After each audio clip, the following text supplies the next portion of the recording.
According to the FBI, hate crimes in America targeting Muslims or people who just appear to be Middle Eastern surged in the aftermath of 9/11. There is this cloud, with the hate crimes, with the profiling, with being rounded up. Again, I think this illustrates the power of film, that in spite of the reality, in spite of the material that we know to be true, we still embrace the mythology. The mythology is still a part of our psyches. Stereotypes take a long time to wither away. And for many of us, we're comfortable with our prejudices. We don't want to change. We've grown accustomed to this face.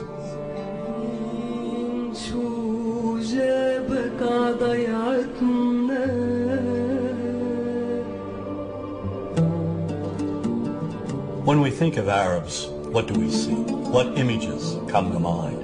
Do we see actual people? People who, despite real cultural or geographical differences, do pretty much the same things that we do. When we think of Arab women, what images come to mind? Do we see women who laugh and play and who adore their children? Women who work in the home as well as outside? Would it come as a surprise to know that in many Arab countries, a majority of college students are actually women?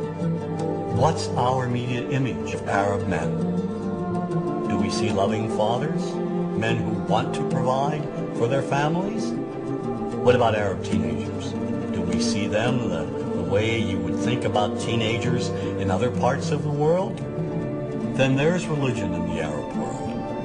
Do we see it as all-encompassing, dominating everything else? Do we know that even though faith plays a huge role in the Arab world, just as it does here in the United States, that it's also true that much of the Arab world is quite secular? When we think of Arabs and religion, does Christianity come to mind? Do we remember that there are over 20 million Christians in the region who have lived side by side in harmony with Muslims for centuries? To their credit, some filmmakers have shown Arabs and American Arabs in all their complexities. An excellent way to shatter a stereotype is through laughter, through comedy. So we have comedians. Comedians have done this historically. Black comedians, Jewish comedians. So we see Arab comedians doing this, and this is one way to release the tension. Name's on a credit card, true story. Guy behind the counter picked up my credit card, sees the Olive Garden, looks at me all weird. He's like, hey buddy, what kind of name is that?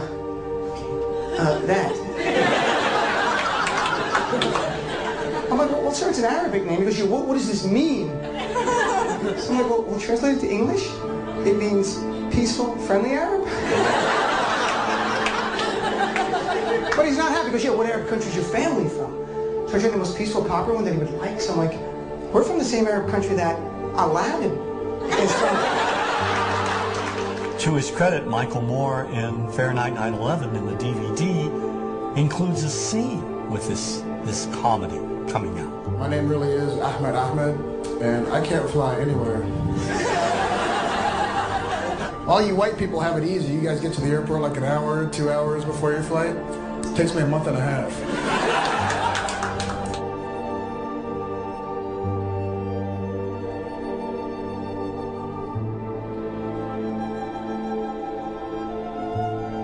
Nous vivons dans un monde qu'on peut critiquer, qui est le monde de la dérision.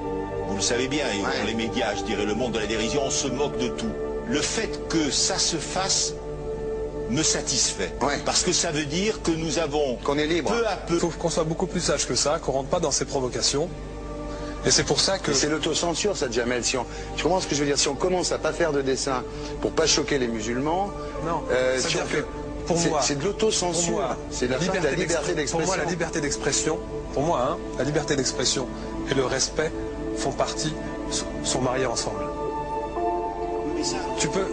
Moi, je suis pour la liberté d'expression. Mais si je vais blesser une personne, pourquoi blesser la personne? Non, mais si moi j'ai envie de faire une caricature sur Mahomet ou sur un rabbin ou sur Jésus-Christ, il faut que j'ai le droit de le faire. Tu comprends? C'est ça la France. Quand tu sais que tu vas blesser 10 millions de personnes, pourquoi tu vas les blesser? Pourquoi? C'est la liberté, c'est ça. C'est la liberté de...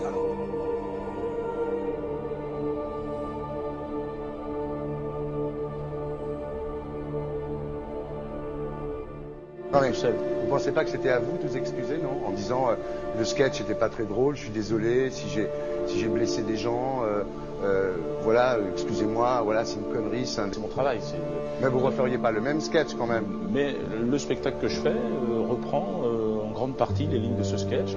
Mais il y a un truc que je comprends pas sur cette affaire, c'est qu'à aucun moment vous avez senti le besoin de vous excuser et que vous en avez rajouté. C'est tellement surprenant, c'est tellement inadmissible que j'en suis choqué. Voilà. Dans un pays où on peut parler, on peut s'exprimer. Et là, pourquoi tout d'un coup, sur un sujet, on ne pourrait pas s'exprimer sur ce chose que vous savez bien pourquoi on ne peut pas s'exprimer. Pourquoi? Parce que dans ce pays, on a envoyé pendant la guerre des juifs dans des chambres à gaz et que ça crée un petit problème quand même. Vous voyez ce que je veux dire? Dans ce pays, on a envoyé pendant 400 ans des centaines de millions de Noirs. Il y a eu 400 ans d'esclavage. Et pourtant, ça n'a pas empêché Michel Lett de faire un sketch qui m'a fait marrer. Où il faisait un Noir, et à la fin, il faisait un singe. Et en parlant des narines, en parlant des lunettes. En tout cas, lui, il n'a pas été interdit d'exercer son travail. Il a même eu la Légion d'honneur. Quelqu'un qui a toute sa famille qui a été exterminée dans un camp de concentration et qui voit quelqu'un à la télé qui dit Israël. Vous vous rendez compte? Je ne sais pas. Mais non, pas. Il y a des moments où même si on connaît les gens, même si on les a invités, on leur... Et c'est pour ça que... C'est l'autocensure, ça, Jamel. Tu comprends ce que je veux dire? Si on commence à pas faire de dessin pour pas choquer les musulmans... Non, si on fait...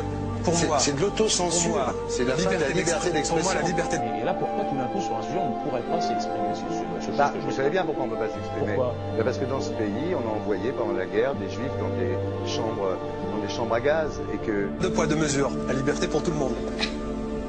C'est-à-dire? La liberté pour tout le monde. Il y a une personne comme Dieudonné qui a fait un rabbin, enfin qui a fait un colon juif, etc. Tous ces DVD ne sont plus dans les pactes. On l'empêche de venir, on l'empêche médiatiquement, on ne le voit plus. Alors que lui, c'est un comique. Plusieurs lois qui ont été faites contre l'antisémitisme. Et moi, je fais un appel aujourd'hui de faire une loi contre l'islamophobie.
Don't think you are.